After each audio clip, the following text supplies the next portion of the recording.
तिखट मीठ घातलं. आता ह्याच्यात पाणी थोडंसं आहे. एवढ्या पाण्यात हे शिजलं आहे, पण बटाटा पण थोडा शिजायला पाहिजे म्हणून वरून आपण थोडंसं पाणी घालायचं आणि बटाटा शिजल्यानंतर ते मिक्स करायचं.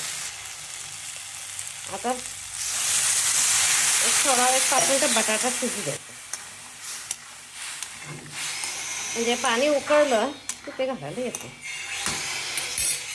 वरून थोडीशी कोथिंबीर घालायची.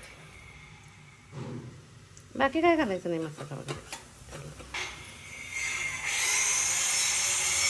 आता काल मी हे मेथीचे दाणे आरोग्याला चांगले. काल मी मेथ्या पाण्यात भिजत घातलेले. आता पाणी काढणार आहे, म्हणजे मोड येण्यासाठी सोन सोडणार आहे. आता पाण्याला एक उकळी आल्या, त्याच्यात हे मिक्स करूया.